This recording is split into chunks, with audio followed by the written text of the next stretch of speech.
कभी सोचा है ये जो कार के पहिए हैं या फैक्ट्री की वो बड़ी बड़ी मशीनें, अरे घर का छोटा सा पंखा ही ले लीजिए, ये सब इतनी आसानी से, इतनी स्मूथली बिना कोई आवाज किए कैसे घूमते रहते हैं। देखिए, हमारे चारों तरफ मूवमेंट है, मोशन है, सब कुछ बड़ा आसान सा लगता है ना। लेकिन इस आसानी के पीछे एक छिपा हुआ हीरो है।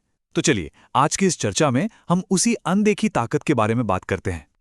तो सवाल यही है, हजारों किलो की मशीनें या फिर बहुत तेज रफ्तार से घूमते हुए पुर्जे बिना अटके, बिना ज्यादा गर्म हुए अपना काम कैसे कर लेते हैं? मतलब उस घर्षण का, उस फ्रिक्शन का क्या होता है जो हर घूमती हुई चीज को रोकने की कोशिश करता है? उसे कैसे हराया जाता है? जवाब है ये छोटा सा दिखने वाला मैकेनिकल कंपोनेंट, बेयरिंग। सच कहूं तो ये इंजीनियरिंग का एक जीनियस आविष्कार है जो फ्रिक्शन को कम करके मूवमेंट को आसान बनाता है। ये बस दो सतहों के बीच में एक मीडिएटर की तरह काम करता है ताकि वो एक दूसरे पर आराम से फिसल सकें या घूम सकें।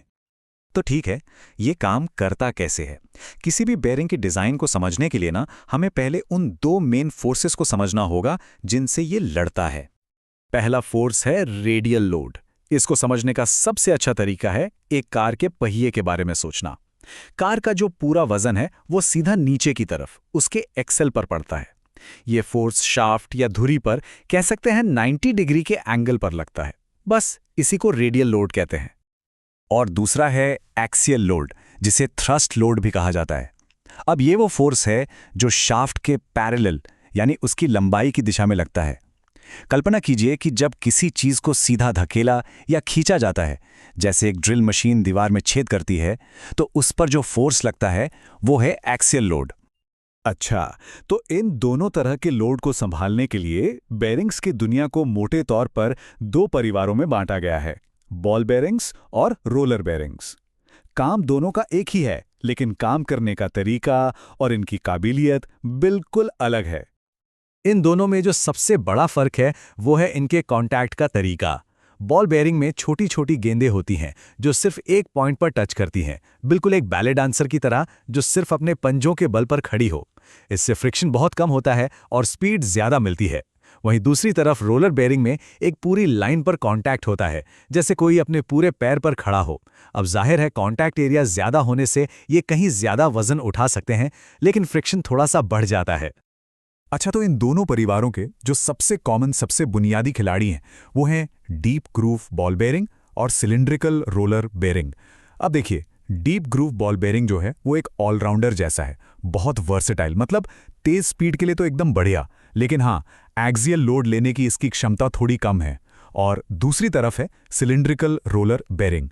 इसका एक ही काम है और वो काम ये बहुत मजबूती से करता है, बहुत बहुत भारी रेडियल लोड को संभालना। लेकिन असली दुनिया में चीजें इतनी सीधी सादी नहीं होती है ना।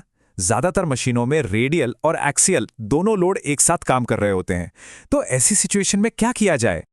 इसका जवाब है टेपर रोलर बेयरिंग। इसका डिजाइन ही इतना कमाल का है कि ये दोनों डायरेक्शन से आने वाले भारी दबाव को एक साथ झेल सकता है। ये एक असली ऑलराउंडर है। देखिए, इसकी रेडियल और एक्सियल दोनों तरह के लोड को संभालने की क्षमता बहुत ज्यादा है, जिससे ये मिक्स्ड लोड के लिए एक बेहतरीन चॉइस बन जाता है। और यही वजह है कि ये कारों और ट्रकों के पहियों के लिए परफेक्ट है, जिन्हें सीधा वजन भी सहना है और मोड़ पर लगने वाले साइड के प्रेशर को भी झेलना है। चलिए, अब एक और मजेदार इंजीनियरिंग चैलेंज की बात करते हैं, इम्परफेक्शंस। मतलब क्या हो अगर मशीन का शाफ्ट पूरी तरह से सीधा ना हो या लोड पड़ने पर थोड़ा सा झुक जाए। इसके लिए भी एक स्पेशल समाधान मौजूद है। ये है स्फेरिकल रोलर बेयरिंग। पहली नजर में तो ये टेपर रोलर जैसा ही मजबूत लगता है, हाई रेडियल और हाई एक्सियल कैपेसिटी। तो फिर इसमें अलग क्या है? इसकी असली ताकत इसके डिजाइन में छुपी है, जो एक बहुत खास प्रॉब्लम को सॉल्व करता है। इसकी असली सुपर पावर है मिसअलाइनमेंट को संभालना।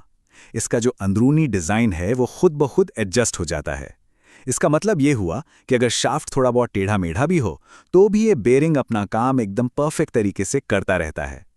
इसी वजह से ये खदानों और बड़ी बड़ी कन्वेयर बेल्ट जैसी रफ टफ जगहों के लिए एकदम सही है। अब कुछ स्पेशलिस्ट बेयरिंग्स को देखते हैं। ये वो अनोखे टूल्स हैं जिन्हें तब इस्तेमाल किया जाता है जब कोई आम समाधान काम नहीं आता। मान लीजिए किसी इंजीनियर को एक बहुत ही छोटी तंग जगह में एक मजबूत बेयरिंग फिट करना है। यहां काम आता है नीडल रोलर बेयरिंग। जैसा कि नाम से ही पता चल रहा है, इसके रोलर्स सुई की तरह पतले और लंबे होते हैं।